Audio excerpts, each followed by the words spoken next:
Welcome to this strategy-rich edition of The One Thing podcast, hosted by Ron Sheets. On each episode, Ron introduces you to the amazingly successful entrepreneurs from his Rolodex who reveal the simple truths behind the one marketing strategy they rely on to produce extraordinary results. Each episode is guaranteed to expose you to a proven approach for producing high-value and highly profitable business. Welcome to this episode of The One Thing podcast. If you missed episode 1, here's what you need to know. We challenge the idea of an affordability crisis and reframe today's market as a proof economy where buyers demand trust, reassurance, and clear thinking before they ever make a decision. Ron introduced the idea that podcasting isn't just content. It's relationship marketing with a microphone and a powerful way to educate and position your business ahead of competitors. Then Tom Runfola brought over 40 years of entrepreneurial experience to the table, breaking down what really drives business success. It's not about being the biggest or the cheapest. It's about controlling perception, building trust, and eliminating doubt before the sales conversation even begins.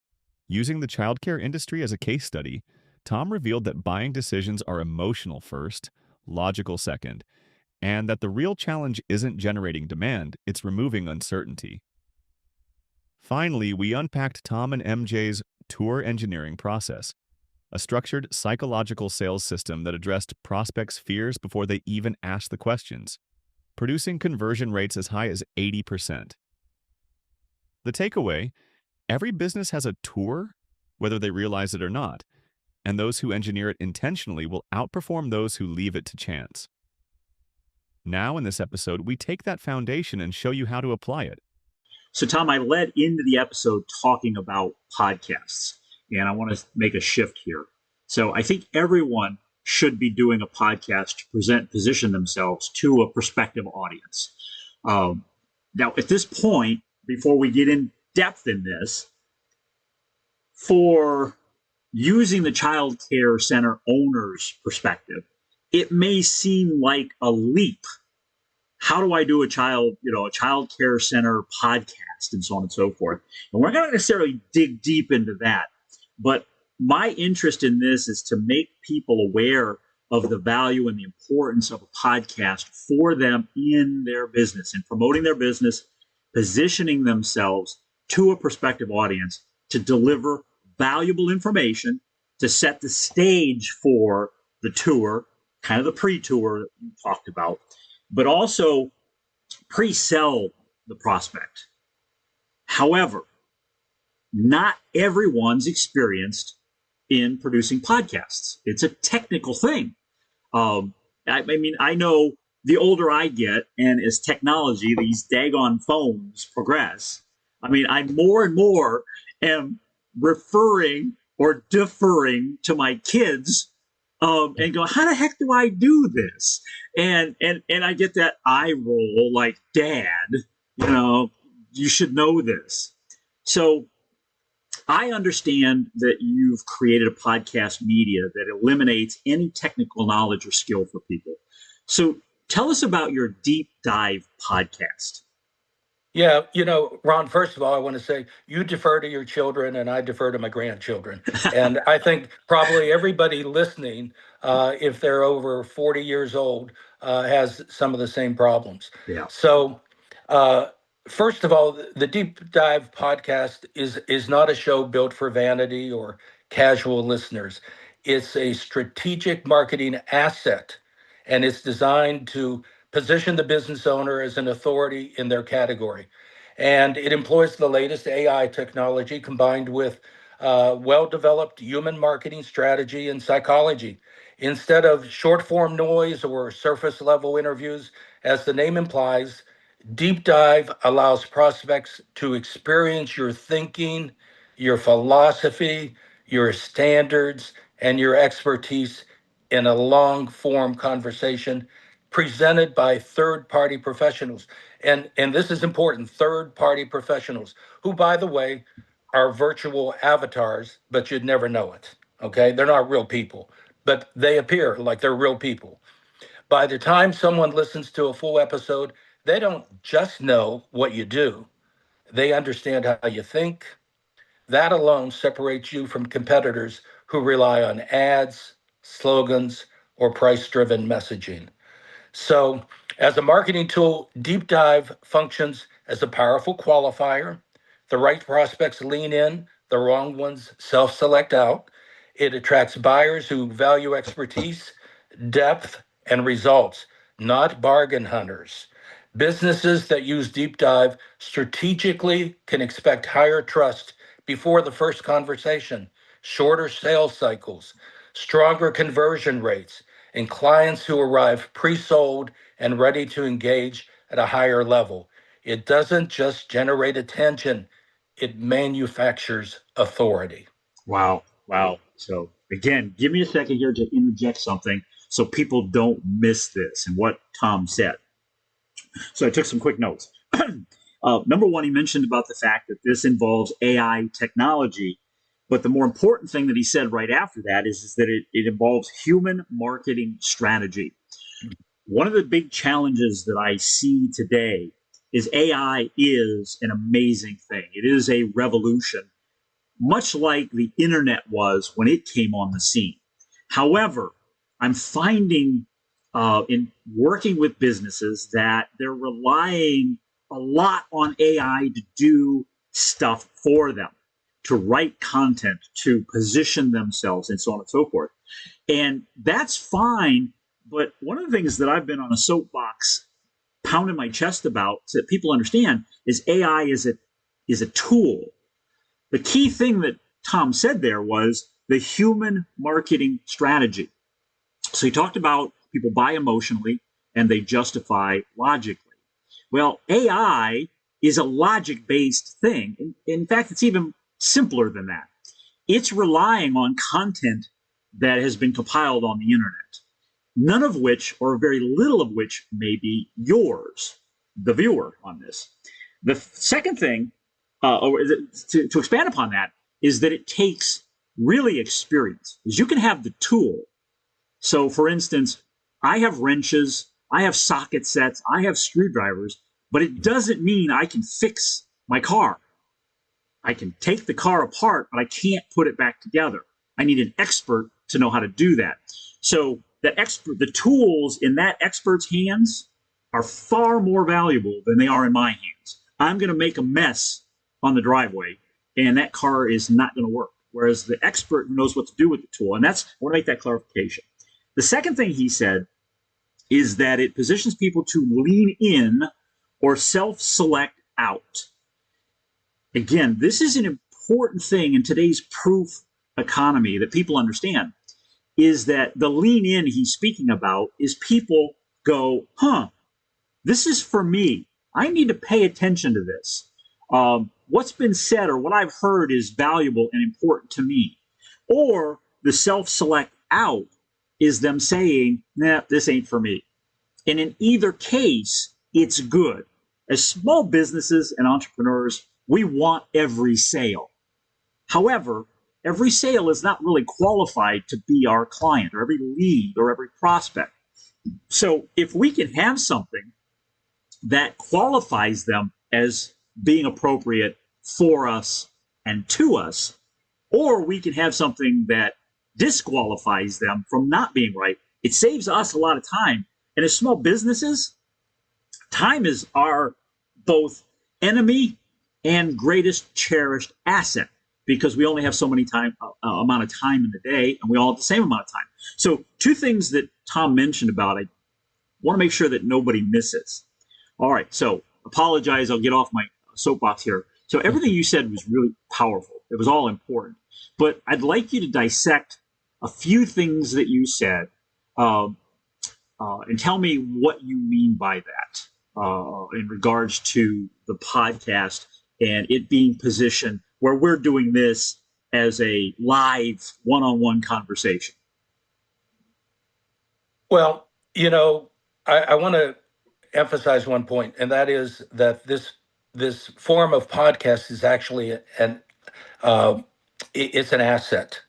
No offense to you or your show, your format is episodic, meaning people will listen to it individually, maybe once, or likely in a series. The deep dive is not intended for episodic use. It is strategically designed, engineered, and written to be used as an authority positioning tool indefinitely, an asset, not a one and done, but an asset. A deep dive is built once and is leveraged indefinitely in pre-calls, onboarding, recruiting, follow-ups, nurture sequences, authority placement. It's not content, it's infrastructure. Well, there's no offense taken against this show. I mean, this show's format is intentional, and I don't hide it. But that's an important distinction. So you also said prospects early on. You said prospects experience your thinking, and you said philosophy, standards, expertise in this long form conversation. So would you unpack that for us? Sure. Again, referring to this show and your format, it's conversational. It's meant to be conversational. This resembles a radio talk show like the one I hosted for a number of years. A question answer format is natural and not rehearsed and more conversational. The variety keeps people's attention, and the curiosity drives engagement. For conceptual, insight based learning, the interview format wins because conversations create texture and hold interest. Secondly, because of the educational structure of the interview, listeners will tolerate longer episodes. They don't tune you out in 10 seconds like when you watch a commercial on television. It's not your college professor droning on in a monotone voice for 45 or 50 minutes in class, and you wish you didn't have to sit there. Again, it's engineered to mirror the internal dialogue of the listener. We have thought about what is the listener feeling when they hear what we have to say. Lastly, the host is the listener's advocate. He's able to ask the questions they might not know to ask. I imagine, I know that many business owners would not know, what you got into on the deeper level. I mean, this is a lot for a podcast, but that's important because a lot of people don't understand that. They see and they experience podcasts, but they don't necessarily dissect them. So I hear a lot of presentations, and many of them get focused on the nuts and bolts of the product or the service, really the deliverable. They get deep into that, and we're talking about some of that here. What's your thoughts about that? Well, that's an important point, Ron. As the business owner, we think the thing we sell is what people are buying, when often it's really not. Yeah. Example, in childcare, many owners think the families are buying lessons for their kids because parents want their kids educated. That's only one component of selling childcare. Critical to all parents is trust. Can I trust you with my child's safety? Is my child protected in your care? And care. Will my child be loved and treated well? Growth. Will my child learn and thrive? I see many child care centers that major in the minors. They spend too much time talking about accreditations, curriculums, awards, and state of the art facilities. Those things are important, but a family's concerns are much more basic than that. Their emotional, protective, parental instinct must be satisfied before any of those things are important to parents. Folks, that was worth that was a huge nugget worth the entire listening in this. So let me recap before I ask my next question so that everybody understands this correctly. The deep dive podcasts that you've created for a business are conversational. They're two-person interview formats, correct? Yes, exactly. And with today's AI technology, I imagine people could figure out how to do this. They can, but AI is only a tool, as you mentioned. Yeah. You're not a mechanic just because you own a wrench, okay? The old adage, garbage in, garbage out, applies here. AI is like a child. If you do not give it correct instructions, it will produce content randomly. It's important people understand how AI actually gathers and assembles its content. It doesn't actually create anything. It draws from the entire internet AI doesn't create insights. That's a human function. It merely assembles language. Insights come from human experience. Positioning comes from strategy. Clarity comes from research. As you correctly pointed out, if you give it the wrong instructions, it'll produce an inaccurate program. For example, in the law, AI has been known to completely fabricate case citations, which could land a lawyer in hot water should he depend on a phantom case precedent. And I want to be very clear. I use AI to create the deep dive podcast for a business that But let me interrupt you for a second. But you know what you're doing. You know what must be in there in order to promote the business correctly. absolutely correct. So how do you create these programs? First, from my over 50 years of growing successful businesses, I know how to uncover what's important to the prospects. Second, I do the digging and research needed to promote the business correctly, thoroughly, and accurately position them ahead of competitors. As I said, this is a human function. AI can't do that. It's the work that, frankly, most business owners either won't do or don't know how to do. Once I have all the facts, I plug it in and direct the AI tool to create the program. AI is able to produce it quickly, but the time I invest in research is the part that takes skill, takes time, and is tedious work. We often uncover insights about a business that even the owner wasn't aware of. So, like you said, garbage in, garbage out. Exactly. So, what did he say earlier in regards to the childcare tour?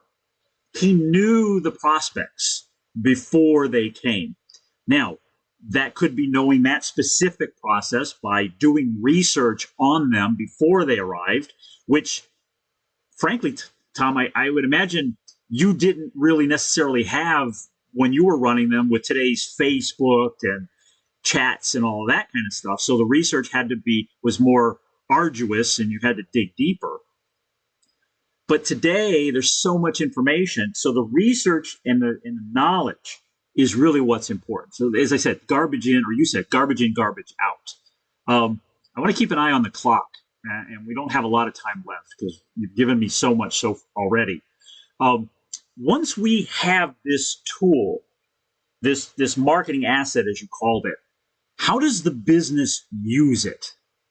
Well, that's the best part, Ron. I understand this appears or presents as third party endorsement, and that's really important. What, Third why, party. why is it important? Because human beings are wired to distrust self praise. I want to tell you a little story here. And I don't want to get too far off track, but I'm a boxing fan. And I'm a boxing fan because in my youth, I was a Golden Gloves boxing champion. Hate to brag, but it was true. And years ago, I lived in a neighborhood in Columbus, Ohio, and there was an up and coming boxer named Buster Douglas who lived nearby. And I would see him jogging through the neighborhood and so on. And I never really met him. But there came a point where he got an opportunity to fight Mike Tyson, the biggest, baddest heavyweight champion there ever was. And in the build up to the fight, Mike Tyson really gave him no respect, didn't have anything kind to say about him. It was quick work. He was really looking forward to the next fight, which was going to be Evander Holyfield. Well, the fight was held in Japan, and a week before Buster Douglas left for the fight, his mother passed away. And his mother's last words to him was, Buster, go to Japan and beat this guy. Okay. So everybody was psychologically rooting for Buster Douglas because the story was all over not the internet. They didn't have an internet then. All over all over the media. Yeah. And Buster, of course, was incentivized by winning this fight for his mother. And so Buster, in fact, went to Japan, upset Mike Tyson, knocked him out, and became the heavyweight champion of the world because of his mom. Now, the point I want to make and I should say, I've got one more story about Buster Douglas, and that is that later on, I fostered a dog um, named Buster, and I renamed him Buster Douglas. And through some mutual friends, um, Buster Douglas found out that I named my dog after him, and he called me one day and said he wasn't insulted, and I was real happy about that he wasn't insulted. but but he was actually flattered, and he was very kind and nice to me, and I appreciated it. But there's a couple lessons here. First of all, Tyson shouldn't have been so glib because people don't like it when you talk down to other people. What you want is raving fans, and that's what Buster had, and that's what we need to remember in our businesses. First, be humble, and secondly, develop raving fans. Mhm. And Buster had this because of his story and his grit, and I think it's just a good point for business and some of the things we're talking about. The point is, the moment you endorse yourself, the listener's internal defense systems activates. The moment someone else endorses you, that defense relaxes. So that's what the deep dive does. It, in fact, is a third party endorsement. You didn't have to brag about yourself, you didn't have to build yourself up. The podcast does it for you in a third party format. The single psychological shift is the difference between persuasion and resistance. That's the principle of borrowed authority, and it's far more powerful than self assertion. So once I have this, once I have the podcast, but more importantly, once I have the third party endorsement, I have that borrowed authority that you talked about. How can I use it? Well, unlike advertising that is usually a one and done, this tool can be leveraged in many parts of your business. Your deep dive episodes can become a full long form podcast episode, like the one we're on now, Mhm. can be distributed on major podcast platforms such as Apple Podcasts, Spotify, iHeartRadio, Amazon Music, etc. And it lives there forever. It's branded on your website, positions you as the authority in your industry. You can make it a required pre-call or pre-sales presentation listening. It's the ultimate sales qualifier. It can be used as a lead magnet, posted on social media, Facebook, LinkedIn.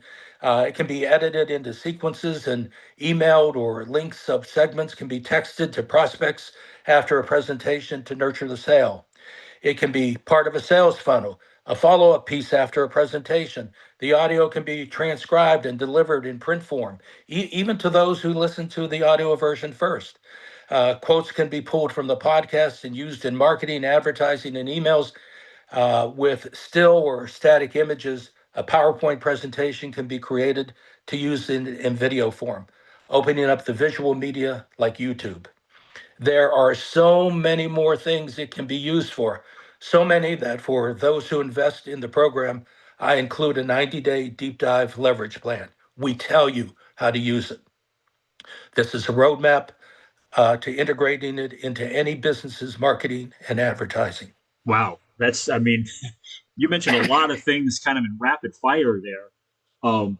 I think that the important thing is not to get caught up again in the minor details. The minutia of that is that having it is the starting point. And That's once you right. have it, that you don't necessarily need to know what to do with it. It's like turning on a light in a room. You don't need to know how the electricity gets from the switch to the light. You just need to know how to turn on the light That's switch. right. And that's the case here, is really just having it then opens up a whole floodgate of possibilities with it. So that's really amazing. Um, you didn't have this tool when you were running your child care centers. Had you had this, what difference? I want you to speculate a little bit here. What difference would it have made on your business if you had it then? If we had this style of authority platform while operating our childcare centers, it would not have simply helped marketing. It would have changed the trajectory of the business. And I believe it can do that for almost any business. First, we have to understand childcare isn't a transactional decision, it's a trust transfer. A deep dive would have established belief before the family walked in the front door for the tour. It would have filtered out price shoppers, elevated our authority in the community and among competitors, attracted higher caliber staff, and increased cultural alignment with families. The deep dive is a powerful positioning tool, and it's a tool. If we had it then, it would have instantly elevated our positioning. Childcare is an emotional decision wrapped in logistics. Parents don't just want availability, they want certainty. This deep dive program would have allowed us to more clearly communicate our philosophy on safety, care, child growth, staff training, and preparedness, child development, price positioning, and value, and a long term, unfiltered conversation. Instead of competing on proximity or tuition rates, we would have competed on thinking. Every business needs to outthink its competition. Let the competitors compete on price, and if you're smart, you'll compete on the quality of your thinking. Prospective families who listen to a deep dive in advance would have arrived already trusting us, already aligned, already convinced. My wife, MJ, gave our tours, and she used this system that she created, which converted families at about 80%, and that's really high. Her system was that good. I believe, though, qualifying families with this tool would have converted at even higher rates because belief would have been better established before the parent walked through the doors. Second, it would have filtered the market. Not every family is a fit. A deep dive program would have attracted parents who valued our structure, communication, leadership, and standards, and repelled those shopping purely for price. Competing on price in almost every business is a race to the bottom. It would have meant fewer draining conversations, fewer mismatched enrollments, and more cultural consistency inside the center. Consequently, staff morale improves when families are aligned with our philosophy and culture. In any school setting, you have to get a buy in from parents to your culture, or you'll have nothing but problems. Third, it would have strengthened recruitment. Imagine prospective teachers listening and hearing about our standards and vision before applying. Imagine partners like local pediatricians, therapists, and community partners hearing about MJ's enrollment philosophy. It would have created authority, and authority attracts talent. Authority attracts allies. Authority compounds. When families in the community believe you're the standard, you don't chase enrollment, enrollment chases you. Finally, it would have built even greater value into the business. Don't get me wrong, we did quite well financially when we sold the centers to a national company, but I shudder to think about the additional zeros this could have baked into the business organically. We would have converted more families, commanded stronger pricing, reduced sales friction, attracted better staff, and built a higher valued, saleable business. And a deep dive can do that for any business. Well, Tom, I think that's a good place to end. There's so much more that we could talk about, but again, I'm keeping an eye on the clock. We're running out of clock. If if if anybody wants to hear a real example of this deep dive podcast in action, so my listeners, if you're watching this as a subscriber to this podcast, just simply send an email directly to me.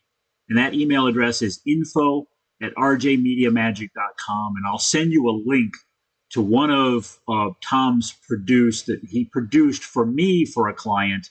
And you'll be able to listen to that and really hear the nuts and bolts. Tom's unpacked it here for you, but you'll get to hear it and see it and experience it firsthand. We've talked in the minutia about this being applied in the child care center business, and you've been very detailed about that. What would you say to somebody who says, well, that's all great, but I'm not in the child care center business. I'm in the dry cleaning business. I'm in the dental, I'm a dentist. I'm a chiropractor. I'm a, Indian chief or a bottle of wine. What would you say to somebody that says, that's great, I understand it works there, but I don't know, my business is different? What would you say to them? Well, everybody thinks their business is different, but in principle and in theory, all businesses are the same. We want to convince a customer, a potential customer, an existing customer, that we have a little something that the competitor down the street doesn't have. And this business, through the aid of technology, not necessarily just the use, but the aid of technology, puts you in the best position you could be in with third-party endorsement by professional speakers. And when I say professional speakers, as I said, they're avatars, but they're actually professional speaking and sounding. It sounds like the real thing. And that third-party endorsement is something that it's just so invaluable, and it will work in any business. Yeah. Excellent point. So really, those that are listening, you have two options right now. Is go out, create your own podcast, get on the platforms, get it distributed, just like I've gone through the process here. You have to have the technology and the things to do that.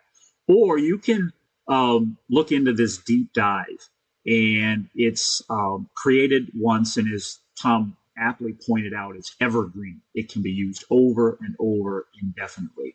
So Tom, thank you for sharing so much value on this and alerting people and making them aware of a valuable tool, because I know a lot of people are curious, how can AI help me? Well, here's a place where AI can help you that you don't actually have to do anything or understand it. It's a matter of turning that AI tool into a powerful marketing tool for you and your business, no matter what business you're in, childcare or otherwise. So, Tom, thank you very much for spending as much time as you did and delivering as much as you did. Thank you. Thank you, Ron. I appreciate it, and I appreciate the opportunity. Absolutely. Well, that ends this episode. I want to thank everybody for, again, tuning in to another episode of the One Thing Business Podcast. I always highly recommend. You can't absorb or hear everything in listening or watching once. I highly encourage you to go back, listen and review this again with a paper and a pencil, take down the key things, and take action. Take, whether it's you do something with this or implementing it into your business. The important part is take action. Thank you, everybody. We'll see you on the next episode of the One Thing Business Podcast. Thanks for tuning in. I'm sure you got a lot from this episode. Join Ron and his next guest here on the One Thing Podcast.